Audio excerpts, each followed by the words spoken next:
പ്രായപൂർത്തിയാകാത്ത പെൺകുട്ടിയോട് ഗർഭം തുടരണമെന്ന് നിർബന്ധിക്കാനാവില്ലെന്ന് സുപ്രീം കോടതി. 30 ആഴ്ച പിന്നിട്ട് ഗർഭം അലസിപ്പിക്കാൻ അനുമതി നൽകി കോടതിയുടെ നിർണായക ഇടപെടൽ. പ്രായപൂർത്തിയാകാത്ത കുട്ടി ഗർഭം ധരിക്കേണ്ടി വരുന്നത് ദൗർഭാഗ്യകരമായ സാഹചര്യമെന്നും കോടതി പറയുകയാണ്. ഷപ്ന കൂടുതൽ വിശദാംശങ്ങൾ പങ്കുവയ്ക്കും. ഷപ്ന, ഇക്കാര്യത്തിൽ ഇപ്പോൾ കോടതി ഒരു മാനുഷിക മൂല്യങ്ങളും അല്ലെങ്കിൽ മാനസികമായിട്ടുള്ള പ്രശ്നങ്ങളും ഒക്കെ പരിഗണിച്ചുകൊണ്ടുള്ള ഒരു നിർണായകമായിട്ടുള്ള നിരീക്ഷണം നടത്തി പറയുന്നു.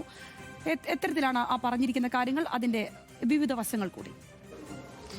സംഗീത, മഹാരാഷ്ട്രയിൽ നിന്നുള്ളൊരു കേസാണ് സുപ്രീം കോടതിക്ക് മുമ്പാകെ എത്തിയത്. പ്രായപൂർത്തിയാകാത്ത ഒരു പെൺകുട്ടി ഗർഭം ധരിക്കുകയും തുടർന്ന് ഈ ഗർഭം അലസിപ്പിക്കണം എന്നൊരാവശ്യം ഉന്നയിക്കുകയും ചെയ്തു. താഴെ കോടതികളിൽ ഇത്തരത്തിൽ ആവശ്യം ഉന്നയിച്ചെങ്കിലും അത് അനുവദിച്ചിരുന്നില്ല. കാരണം നിയമപരമായി 24 ആഴ്ച പിന്നിട്ട ഗർഭം അലസിപ്പിക്കുക നിയമവിരുദ്ധമാണ്. അതുകൊണ്ട് തന്നെ അത്തരത്തിൽ കോടതികളൊന്നും തന്നെ അനുമതി നൽകാറില്ല. എന്നാൽ ഈ പെൺകുട്ടിയുടെ ഗർഭം 30 ആഴ്ച പിന്നിട്ടിരിക്കുന്നു. സുപ്രീം കോടതി ഈ കേസ് പരിഗണിച്ച വേളയിൽ വ്യക്തമാക്കിയത് പ്രായപൂർത്തിയാകാത്ത പെൺകുട്ടിയാണ്. ആ കുട്ടിക്ക് അമ്മയാകണമോ എന്ന ആ കാര്യത്തിൽ തീരുമാനമെടുക്കാനുള്ള അവകാശമുണ്ട്. പ്രത്യേകിച്ച് പ്രായപൂർത്തിയാകാത്ത ഒരു പെൺകുട്ടിയെ അമ്മയാകാൻ അല്ലെങ്കിൽ ഗർഭം പൂർത്തിയാക്കാൻ നിർബന്ധിക്കാനാവില്ല എന്നാണ് ജസ്റ്റിസ് നാഗരത്ന ഉൾപ്പെട്ട ബെഞ്ച് പറഞ്ഞത്.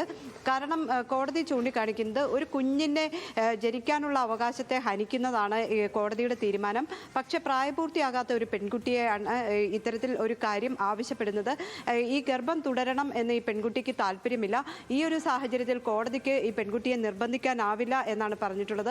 മുംബൈയിലെ ആശുപത്രിയിൽ എല്ലാ സൗകര്യങ്ങളും ഇതിനു വേണ്ടി ചെയ്തു കൊടുക്കണം എന്നും സുപ്രീം കോടതി വ്യക്തമാക്കിയിട്ടുണ്ട്. മുമ്പ് എന്നാൽ പല കേസുകളിലും ഹൈക്കോടതിയിൽ ഉൾപ്പെടെ പല കേസുകളും ഇത്തരത്തിൽ വന്നിരുന്നു. പ്രായപൂർത്തിയാകാത്ത പെൺകുട്ടികൾ ബലാത്സംഗത്തിനിരയായും മറ്റും ഗർഭിണിയാകിയ സാഹചര്യങ്ങളിൽ ഇത്തരത്തിൽ ഗർഭം അലസിപ്പിക്കണം എന്നൊരാവശ്യം ഉന്നയിച്ചെങ്കിലും കോടതികൾ പലപ്പോഴും അത് അനുവദിച്ചിരുന്നില്ല.